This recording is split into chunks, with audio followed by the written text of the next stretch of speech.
Plume. When D1 announced the halting of the march to drink up before the harsh Devorian conditions, Plume and Watercress ceased their conversation. Since their recent introduction, she had taken a liking to the older mage, but she withheld her trust. After questioning her judgment of piety, she needed to be more careful. Still, the renowned healing mage had shared her love of learning and reading. Even more astonishing, he had shared her appreciation of reading and writing spell tomes. Better yet, he shared her distrust of Yarrow and her horror at 59's treatment. When he talked about his apprentice, he spoke with the same pride she had felt when she mentored Ether in defensive magic. Additionally, his curious disposition reminded Plume of her mother. Watercress had taken an interest when she told him that a spell tome from the Third Age had survived. He had also been intrigued to learn more regarding the tome she had just written, and she was interested in his.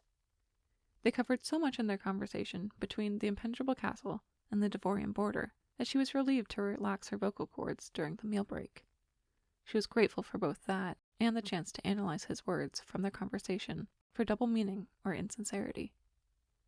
Master Watercress departed, intending to collect herbs from the White Dogwood Forest. Master Tempest left to check on the conditions he'd face on the other side of the Flaming River. Master Azimuth retreated to collect any letters that needed sending out and receiving any in return. He grumbled something about Watercress's stack of correspondence before he left Plume's earshot. Abandoned by her fellow mages, Plume headed to the river to refill her flask. Sulfur assaulted her nose, and the far banks boiled with live streams of lava. Where the streams met the river, they hardened to black stone.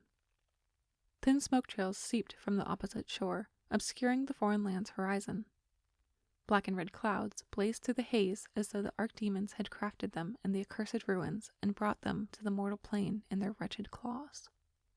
"Devor looks like an improvement over Hyeri." Plume drank hot water straight from the river, uncertain whether it was potable, but she assumed that the boiling lava likely killed whatever bacteria might live there. Satisfied that she had completed D1's request, she took a stroll deeper into the forest to clear her head. Many concerns weighed on her mind. The strange village in the woods, the hidden dungeons underneath the castle, the prisoners that had disappeared when she had protected her mind, and the curse on her mirror that had seemingly vanished when she dropped her safeguard to be vulnerable to illusions once more. Then there was Ether's relapsing mood swings and gradual withdrawal of interest from the relationship he had instigated. Getting a reprieve from it all was exactly what she needed. She brought out her little fireballs and juggled them to distract herself. Unfortunately, the motion did nothing of the sort. It brought her worst thoughts to the forefront of her mind. Anger over Yarrow's behavior, guilt over not telling Panite about the young male spawn she had seen in Piety's village, curiosity whether that spawn was the Archspawn, or if Ether was. Shame for doubting Ether's station. Frustration for not finding out for certain when she had the chance. Fear of what would happen if it were true and Panite discovered her negligence. If Ether were with her, he would tell her to meditate on her muddled feelings. She didn't particularly like meditating, though. Taking a walk through the woods was far more therapeutic for her, and yet it wasn't helping. She let the fires die and tried moving on to water instead. Rather than juggling her drinking water, she broke the volumes into 2 equal semicircles and spun them suspended in the space in front of her. She guided the water with her hands in long sweeping motions that coincided with her breaths. It hadn't helped either. She gave up and finally tried meditating. Sitting with her back pressed against a tree's trunk, she practiced deep breathing exercises. She didn't move beyond that, though, for she lulled herself to sleep by accident. When she woke, she wondered how much time had passed. She couldn't estimate the sun's position through the tree's thick canopy. It couldn't have been very long because grogginess hadn't engrossed her. If she had to guess, she had probably missed the midday meal. She headed back to the crusade party at a brisk pace, anxious that D1 had noticed her absence. As she closed the distance, she spotted the spawn from Piety's village once more. He was running away from the campsite with a group of soldiers. His golden feathered wings blazed behind him, and he now wore civilian clothes in place of the soldier's uniform she had seen him in earlier that week. She was confused about why the group so blatantly deserted the crusade party, but then swelling smoke clouds rising from the forest answered her question. Perhaps they aren't deserting at all. Perhaps they're merely escaping from an emergency. Plume broke eye contact with the young spawn and headed to the flames to quell them. It was a nightmare. The flames were the least of her concerns. Everywhere she looked, corpses littered the ground. Soldiers wearing ribbons from Vetron, Ikasu, Gia, and Devor sprawled over one another with pained and horrified expressions on their faces. When there were faces. Chaos ensued with the ghosts. Few had dispersed through the trees. Most lamented over their corpses. None were intelligible in their recent grief of death. Some of the heads were missing from the bodies of the soldiers, and the ghosts mourned their corporeal mutilation. Plume assumed that the Vahantri were probably behind the assault. But to contradict that hypothesis, plenty of the soldiers' heads were intact. In addition to that, the bodies of priests and a priestess lay dead in the scorching grass. She passed dozens of fallen merchants, a wagon full of courtesans, oxen cart drivers and oxen, slave traders, a blacksmith, Master Tempest, and Master Azimuth. Conjecturing what could have killed them all, she thought perhaps it might have been a toxic gas. However, she wouldn't have expected it to have impacted so many people. It wouldn't have had the proper concentration. Presumably, such vapors would have dissipated into the environment, even with the leaves partially inhibiting the air circulation. "Excuse me?" she asked a nearby ghost. The man's ghost looked at her, then at itself, and wailed. It didn't stop. She tried again with a ghost, and again with a group of ghosts, but she received the same reaction each time. She had to clear her head. It could have been an accident that the Vahantri had taken advantage of. She didn't want to assume people were responsible without proof. Perhaps the fires had scared them off from stealing more heads. Perhaps it was a different organization that wanted to make it look like the Vahantri's fault. Whatever it was a massive undertaking that had required organization and resources to pull it off. She stepped on force fields over the sea of dead bodies, avoiding the ghosts, the fires, and the branches that kept snagging her emerald robes. Eventually, she found the Major General's corpses, close to where she had last seen them alive. D2, D3, D4, and D11 sprawled out headless. D1 was missing. None of their ghosts surrounded their bodies. Given that she had been in planning meetings with the four of them the previous day, and had marched among them within the past turn of the suns, she couldn't believe they were gone. Their ribbons confirmed as much, though. She collected the ribbons off their chests to deliver to the High King. She was going to be sick. She didn't know if she wanted to shiver or twitch, but an unpleasant, involuntary sensation crept down her spine. Was this a politically motivated attack? Was it revenge? Was it set up by the Rhysogli in some way to destroy the crusade? Or was it demonists? She had to get more information. If the ghosts wouldn't speak with her, she had to find someone who would. Even if those she had seen fleeing were the guilty party, she had to risk confronting them. Based on her interactions with Panite regarding the village, she had learned he didn't much care for what she did there. Only the new pieces of information she could provide him concerning possible motives, organizational structure, and capabilities of the villagers. She assumed he'd be interested in the same here. As important as it was to let him know that this had happened, it would be even more important to tell him how and why it had happened, so he could make a better informed decision on how to proceed with the support of the realm's other monarchs. Where is Watercress? She hadn't seen him near the other mages. Has he saved himself and returned to the castle? Or is he one of the corpses out there? For all he knew, he might still be picking herbs in the forest, oblivious as she had been. At worst, he might have had a hand in the attack and escaped. It was worthwhile to discover as much information as she could among the massive grave first. If she could find Watercress, it would be preferable to know his fate. She would be on the lookout for his sapphire robes. Moving between the dead, she suppressed the flames to aid her search. She debated if it was better to let them burn. Consuming flames would prevent the Vahantri from stealing any more of the heads and clear the merchant road of the tragedy. However, the fire would destroy the evidence and a good portion of the forest. She focused on the areas she searched. Constantly, she shooed haunts of ghosts away as she looked, but they were everywhere. It was impossible to see anything. She couldn't get a reasonable estimate of how many had died or what might have caused their deaths. She wagered she could use her sorcery to eliminate them from her vision, as a standard human would see. Recalling the spell tome to remove illusions, she tweaked the magic, in hopes of removing her sorcerer's sight. When she opened her eyes, all the phantoms had vanished, along with their lamentations. Finally, she could focus on the individual corpses in front of her. She turned one after another over and examined the symptoms. Discoloration of the skin was a common factor among them. If there was a head missing, the corpse was often accompanied by flesh wounds. From what Plume could tell, some had fought as they died, as if they rebelled against their attackers. Then the killers had taken their heads in vengeful payment. The overwhelming majority had died without a struggle. With the air cleared of the silvery phantoms, Plume got a much better estimate of the body count. There were thousands.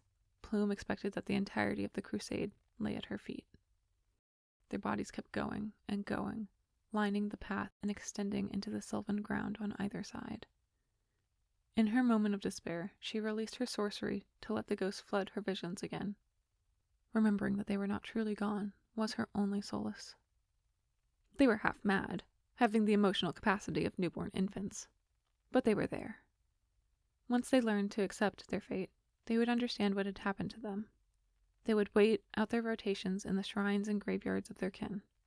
Then they would disappear once the last human their respective spawn was set to judge had died. If either were to judge them, they would have a long time to wait in their phantom forms. But if an older spawn were responsible for them, then they would probably journey to either the Blessed Lands or the accursed ruins sooner. Plume let the knowledge console her as she extinguished every fire, and then she moved vast swaths of earth to bury the bodies. She would have greater difficulty tracking down those who had fled, but she couldn't leave the soldiers like this. She couldn't leave this for someone else to handle. This land would be haunted for a long time after this event. She didn't want the trade route compromised further because the smell of rotting corpses or the sight of skeletons scared off merchants. Plus, the massive open grave would only attract predators to move in, closer to the road, and that would also hurt the trade route. She wouldn't care about trade conditions under normal circumstances, but Athlia was one of the significant hubs between the northern and southern kingdoms. In the recent private council meetings, she had learned how vital the economies were to the functioning of the realm writ large. Plume buried every single soldier and civilian. While doing so, she noticed there were far fewer soldiers with Khazarish ribbons on their armor than any other, even though King Pyroop had only sent half of his Devorian host. The notion bothered her, so she counted those she buried. Using the parchment and ink she had packed, she recorded all the names of the high-ranking soldiers on one sheet and the ranks of the endless remaining soldiers on other pages. Distinguishing between the various shades of ribbons proved difficult, but she gathered one of each to use as a guide. Even with sorcery, it was second sundown before Plume had finished. With the graves dug and filled, her magic was nearly depleted, and she was exhausted. She learned that there were only roughly 300 Khazarish soldiers out of the original 3,000. She also made a note to learn a few tomes related to earth moving, but that was for another time. Could the rest have miraculously avoided the attack and fled before I arrived? Or have they betrayed their companions by orchestrating the assault? Could they have been instructed to do so? D1 is missing. It is possible. Then again, Princess Celestine is also missing. There were so many different factors, Plume couldn't puzzle out the answer. With the completion of the burials, she could pursue another piece. Plume hadn't found Master Watercress when she had buried everyone, so she hoped he had escaped and fled to the impenetrable castle already. Perhaps D1 was with him. She resisted blaming Watercress for the deaths. She had seen his apprentice brutally slaughtered, disguised wearing the armor of a veteran soldier, and she could not fathom that a man that had cared so deeply for his apprentice would risk harming him for any reason. Still, she didn't want to be gullible. She knew that when she blindly trusted people, she ended up with cursed mirrors in her bedroom. As she was about to head east, the ghost of the apprentice approached her. "Thank you for burying us." "You're welcome. I'm glad you've made your peace with death so quickly. I'll tell your master of your fate the next time I see him." The young man's ghost considered her. "Thank you. I'm certain he will want to know." "Can you tell me what happened?" The ghost recounted the events he had witnessed. "There were no more than 100 of them in total. They surprised us. They were us. We had no hope of knowing better than to drink the water they provided," the ghost said. "They left immediately after loading up an oxen cart full of heads. They looked spooked. I think the flames unnerved them. It acted as an unintentional beacon." Plume clenched her fists. "We knew better. We knew the Vahantri might try to impersonate soldiers, and we didn't catch it. Still, if any of them had challenged something as foolish as a water inspector rate, more would have lived. Those who you were pursuing know they are friends. I sacrificed my life to help Time and Brucite, one of the soldiers, escape. It was noble to sacrifice yourself for your apprentice. He got away safely last I saw him. The ghost smiled. He was my friend. They both were. None of them were involved in causing this assault. As much as I appreciate your input, I still have more questions I would like to ask them, Plume said, grateful she had reached someone. Of course. If you approach them, be cautious. The group has grown close, and not all are fond of outsiders. Especially after my death, I suspect they'll be overly defensive, the ghost warned. Thank you for the advice, Basil, Plume said. The ghost gave her a half-smile. Who was the spawn with them? Plume asked before she left. I never knew any of them to be a spawn, the ghost said. He was wearing your civilian clothes. I saw him at a village in the woods outside of Athlia a few days ago, though I can't remember his rank. The ghost shook his head. I can't say. Good luck with your search for them. I hope you find the answers you seek. Where will you go now? Plume asked. There's a lovely graveyard outside of Sithica in the heliotrope forest. I might go there after I visit my parents' house. Perhaps, with my newfound time, I'll learn to appreciate the small beauties of this world that Master Watercress was always going on about. Good luck to you two, then. The ghost left with the others that had gathered their wits. Plume questioned a few more before she set out on her trek east. Their stories were all the same, and it made her feel like she was making reasonable progress. The additional testimonials could have been sufficient to return to Athlia to deliver her report to the High King. However, there was one question she still needed to answer. Who was the spawn? Plume was exhausted. Her magic was almost entirely spent. Her bed awaited her if she returned to Athlia. Traveling the countryside alone and pursuing the group for answers was dangerous, but her gut told her it was the right course of action. Given that it was the harder choice, the ethics of the decision checked out with the logic too. So, she ran in the last fading embers of dusk toward the vague direction the group had headed. She had no idea how she'd track them, but she also knew there wasn't that much land left between her current position and the Mashikai Sea. As far as she knew, there was a trading port on the coast, but that was it. Still, she needed to follow every lead. Even if the ghost's information was given to misguide or manipulate, she wanted to give the whole picture to the High King, and she wanted to learn the truth about the spawn. Above all else, her curiosity on that matter would not settle. Guilt gnawed at her over it. Uneasiness crept into her chest. I can't not know. Her best guess was to search around the ferry at the Harper, for that was the only landmark she knew of in this direction. In previous council meetings with the High Financier, she recalled the mentioning of a dock, a granary, and massive storage yards to support the ferry. She pressed on, running until her legs could not carry her further. In addition to procuring a tome related to earthly magic, she would also need to purchase one related to transportation magic, if any existed. Even if she hadn't drained all of her sorcery, she was in no shape to chase down anyone. Physically drained, mentally spent, emotionally burdened, and lost in the absolute middle of nowhere in the middle of the night, she had no idea why she thought this was a good idea.